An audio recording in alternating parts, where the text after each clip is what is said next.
Okay. Yan. Nice topic. O, diba? 10 minutes ulit. Doc. Okay. Ganun ba yun? Last 10. Oh. Okay, balik po tayo dito sa Botika ni Tita. O ayan, napaka-interesting na talaga palang, totoo pala na ang lalaki, unang nakikita nila yung physical. At yung actually, kasi sinasabi na, bakit yung ibang lalaki, parang sa tingin ko naman hindi ganun kaganda yung babae, pero gustong-gusto niya yung babae na yun. Ano yan? Yung parang, depende sa'yo ano yung tipo mo. Ganon. May kanya-kanya tipo Partner, yan. that is attraction. Okay. So, ang attraction... When you see the attraction of a Oo. different thing, Oo. hindi mo rin maiintindihan eh. Mhm. Oo, tama ka doon. Ikaw, minsan iisipin mo, kung kaibigan mo ay napakagandang babae, minsan na-attract siya sa parang so-so. Mhm. Sasabihin mo, di ba, sa kaibigan mo, sigurado ka pa. Gusto mo iuntog eh. Gusto mo iuntog, pero wala kang magagawa Ayan. because nag-connect ang kanilang hormones. Oh, okay. Diba? Parang gusto ko siya. Mhm. There must be something in that person na gusto ko siya. Mhm. It is like yung sinasabi natin, nabanggit mo kanina, bakit isa lang ang nananalo na sperm cell despite of 60 million sila. 6 and then 58 na, and then Okay. 59 and then Oo. 59.999 ganon, di ba? Kasi yun ang pinili ng matured egg. Mm. May pinipili rin siya. Hindi lang siya nagwagi, Mhm. pero yun ang nagpakiliti sa kanya. So meron din siya. Kaya pala, Kaya tingnan mo yung maraming pumapasok. marami pero- nakikita mo lahat sila, Oo, di ba? Lahat Oh. sila nagkumpulan dun sa Excel, pero isa lang talaga yung nakapenetrate. Can you see that? Oo. Nakikita mo yan sa mga Discovery Channel, Oo. di ba? Oo. Ang dami na nila nakapaligid, pero isa lang ang shoot. Mhm. So, ganun rin yun. Mhm. Nahanap niya ang kiliti ng isa. Mhm. Diba? Kaya pala. Naabot sa kiliti. Oo nga eh. Kaya ginusto niya. Oo.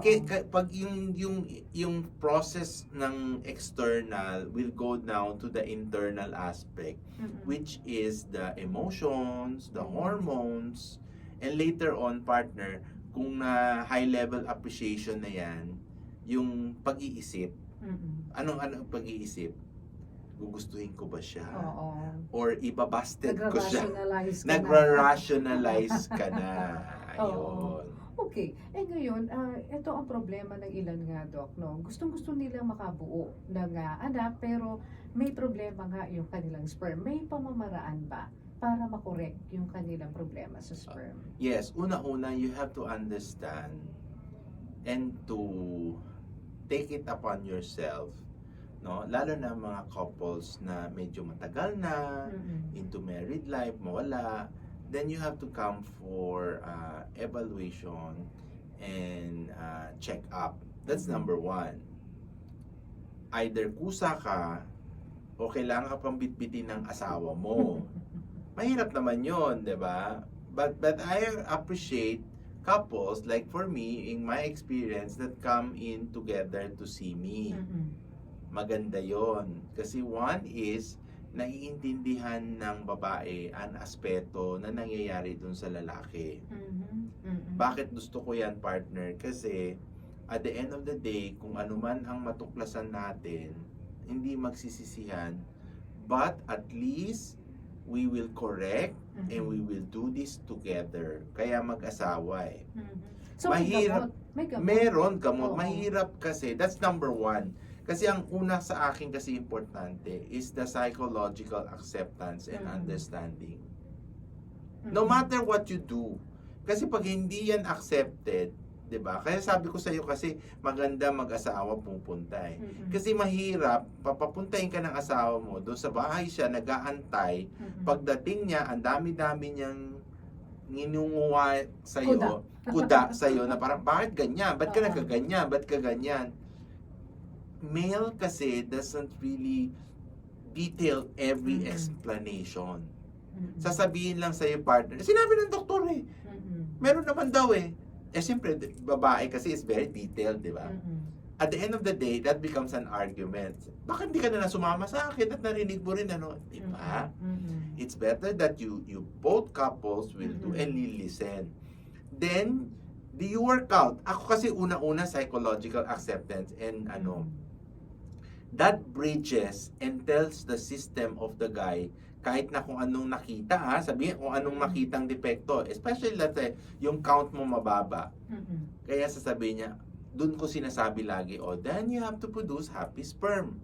Mm-mm. Since alam rin ng babae, so mag-a-adjust siya. The adjustment will come to both of them or to the female kasi hindi na niya masyadong stress, honey, at ito na yung mga pagkain na sabi ni Happy. doktor, happy tayo. Then they will have more time to correct Yes. yung mga defects, especially when it comes to the production of sperms. Pero, yung bang madalas daw na magpalabas, yung nagsasariling sikap, masama kasi hindi sila makakabuntis. Hindi siya masama, Mm-mm. and di ba sabi WHO says you can do it 21 times in a month. Okay, hindi siya masama, pero yes, it will reduce the number of sperm cell. Mm-mm. Kasi wala namang sinasabi, nagpapalabas ka partner at hindi na nalalagasan ng sperm count mo. Mm-mm. Medyo weird naman yon. So nalalagasan ka, siyempre, pero siyempre, may production yan every 2 or 3 weeks, Mm-mm. 'di ba? So nagpuproduce ng napuproduce. Mm-mm. The matter of the fact is, pag may problema ka, 'di ba, may defekto ka, Yes. that becomes a problem kahit na nagpapalabas ka. Mm-mm. At ang pinaka-importante, magpatingin. Pareho Yes. kayo, sabi nga ni Doc. So, Doc, saan ka ba nila pwedeng mapuntahan kung gusto nilang magpakonsulta? Kapag sa problema hindi sila magkaanak. Yes, Mhm. importante kasi una, yung tamang doktor na pupuntahan mo. Baka pumunta ka saan-saan, ha? Mm-mm. Okay, number 2, kung gusto nyo akong puntahan, you can visit me at Urology Center of the Philippines sa Quezon City, sa Diliman,